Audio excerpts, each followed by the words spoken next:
Salutations, ici Talentir pour un nouveau rapport de bataille pour Vanguard à 200 points opposant les orques aux nains sur le scénario Tuez-moi ce barde. Cette partie sera le premier chapitre d'une série narrative qui s'intitulera Le trésor perdu d'Atrikar. Il s'agit donc ici du chapitre 1 intitulé Le lutte maudit.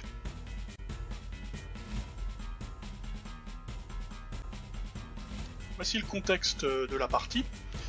Il s'inscrit dans un historique qui fait suite au rapport de bataille Kings of War de la bataille des 8 armées d'Unterlaub.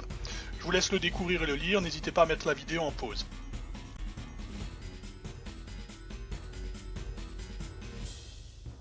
La bande des nains sera jouée par Nicolas.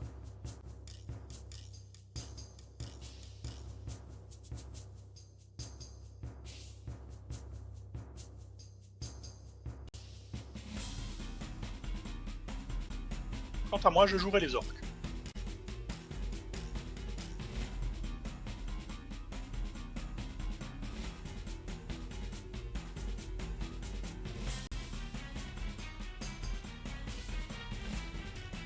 Un petit texte d'ambiance raconté du point de vue des orques.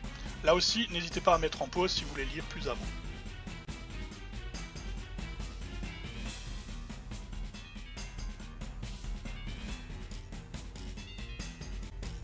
Voici le déploiement. Le bar de Gobelin est situé au sud-ouest et va se déplacer vers le nord-est. Les deux bandes nains et orques sont situées dans les deux coins de table restants opposés.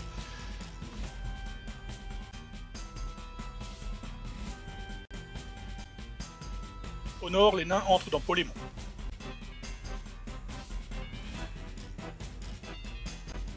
Les orques, eux, arrivent par le sud-est.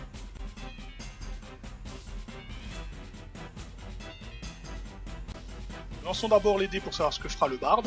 Kivis obtient le résultat marche en direction du nord-est. Il se promène donc insouciant du danger qui va s'abattre sur lui.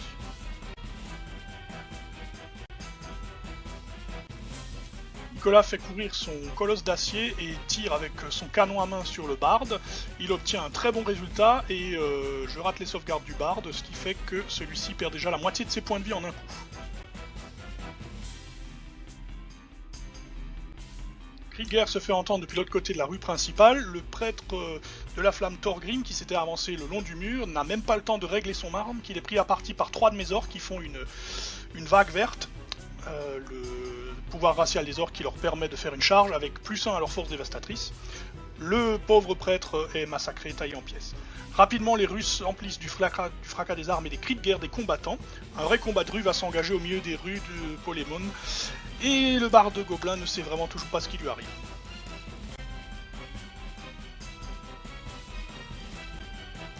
Victorieux, l'une de mes grandes haches engage le sergent nain Marek, qui a à peine le temps de réagir, qu'il est donc menacé par cet orque avec énorme hache. Heureusement, son cuirassier Boggy arrive à la rescousse, mais il ne parvient pas à blesser son adversaire.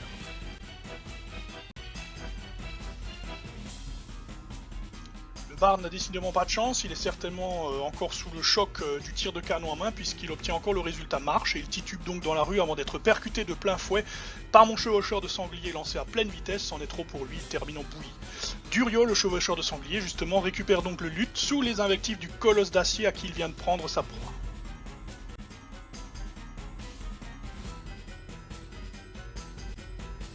Une de mes haches qui a consolidé de l'autre côté du muret et qui s'apprêtait certainement à dépouiller discrètement le cadavre du prêtre de la flamme, se retrouve soudain percée de toutes parts par un carreau, et sa dernière vision est celle d'un nain sortant d'un buisson et murmurant « Je suis la vengeance ». Ce sera la première victime de la série que va commettre la sentinelle de fer Ferngar, tandis qu'il rentre à nouveau dans une maison pour se dissimuler.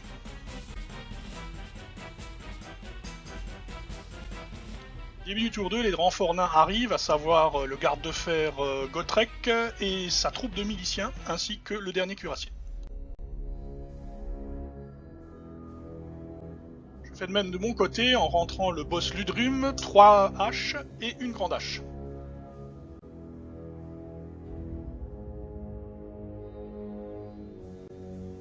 Tandis que Durio, le chevaucheur de sanglier, bat en retraite avec le lutte, mon boss trottine tranquillement pour faire rempart de son corps avec son sanglier en défiant le colosse d'acier.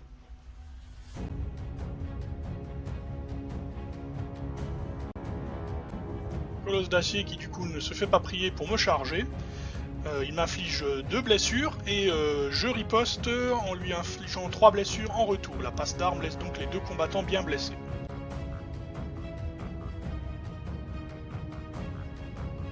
Un peu plus loin, près du temple en ruine, le cuirassé nain Broggy manque complètement son attaque contre ma grande hache Brulok, qui riposte et l'envoie au tapis mais sans réussir à le tuer. Heureusement pour le nain, le sergent et l'autre cuirassier Dory qui venait d'arriver en renfort viennent à bout de mon orc.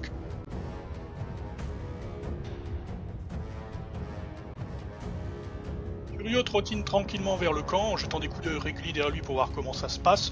Là, à ce moment-là, je me dis que l'affaire est relativement bien partie.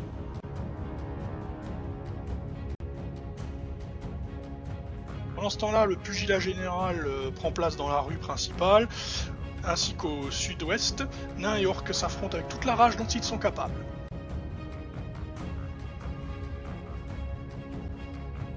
Sergent nain Marek surgit d'un jardin et engage ma grande hache Grogpuik, tandis que le chef Ludrum fait son entrée en hurlant son cri de guerre.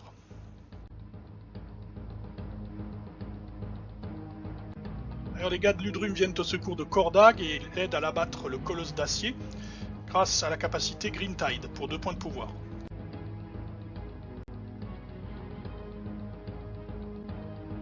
Du coup, malgré cette petite humiliation, Kordag n'est pas mécontent de voir d'autres affronter les renforts nains qui s'approchent. Il recule donc à l'abri derrière un muret en attendant son heure. Les autres orques continuent de plus belle vers leur assaut à la rencontre des renforts nains.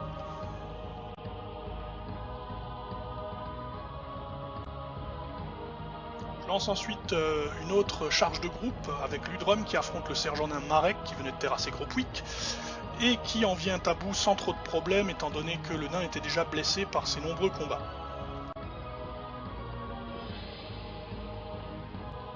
L'essentiel des combats se sont maintenant déplacés vers l'ancien jardin du temple.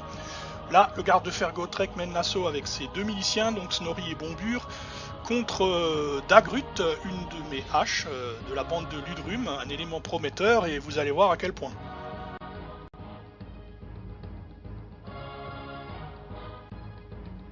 En effet, cette hache se retrouve rapidement à 3 contre 1 et à la surprise générale, et surtout celle de mon adversaire, eh bien, il va réussir toutes ses sauvegardes d'armure et parer et esquiver toutes les attaques de ses adversaires, ça en devenait vraiment un gag.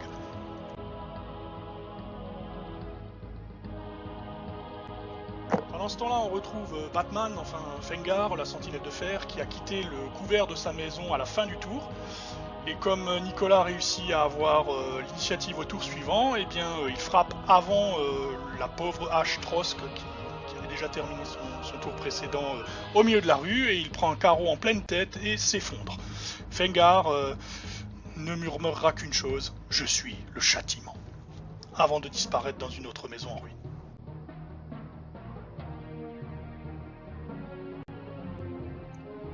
On continue le gag, malgré l'arrivée d'un 4e nain, à savoir le cuirassé Dory, et bien Dagrut la hache tient toujours bon. L'autre cuirassé, Broggy, lui charge Morp la grande hache et parvient enfin à la mettre hors de combat.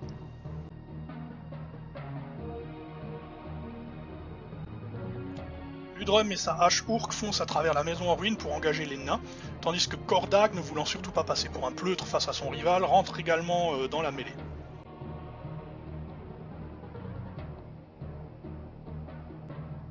Kordag se débarrasse de son adversaire, mais désormais les 2 bandes ont perdu plus de la moitié de leur effectif.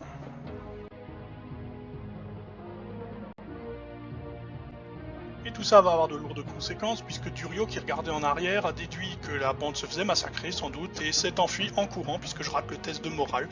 Il lâche donc le luth qui sera certainement perdu quelque part en chemin.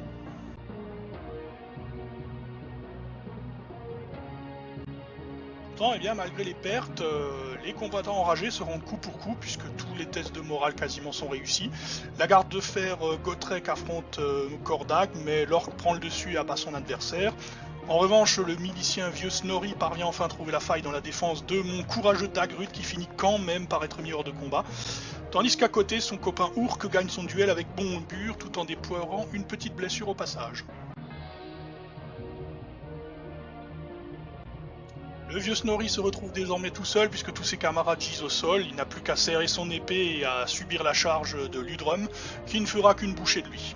Les deux chefs orques poussent un cri de victoire. Étant désormais le seul rescapé des sous-fifres des deux chefs, Urk hurle avec eux, il s'apprêtait à fêter la victoire avant de malheureusement rôter du sang et de s'effondrer, un caron planté dans le dos.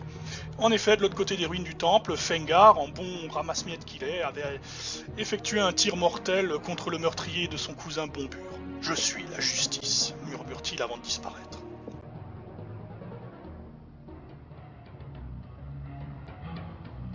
Je précise que nous avons terminé avec un 6ème tour, donc, ce qui a permis à Nicolas de sniper encore une figurine.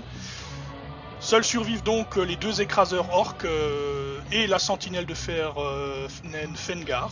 C'est donc une véritable boucherie, mais les deux chefs se demandent bien où est passé Durio maintenant.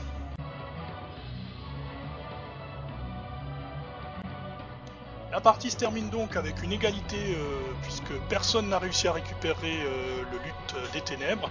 Donc personne n'aura le bonus offert par la victoire à cette partie de Vanguard pour la partie de King of War qui va suivre.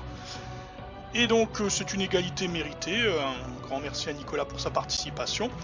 Je vous laisse avec les textes d'ambiance, un pour les orques, un pour les nains qui vont suivre. N'hésitez pas à mettre la vidéo en pause pour les lire plus avant.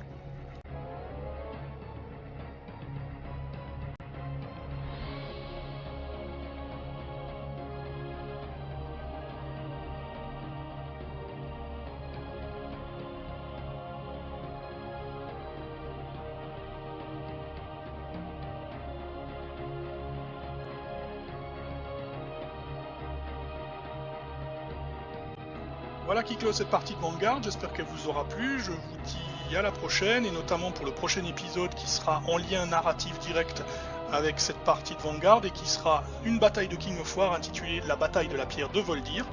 D'ici là, je vous dis que les dés vous sourient, et à bientôt.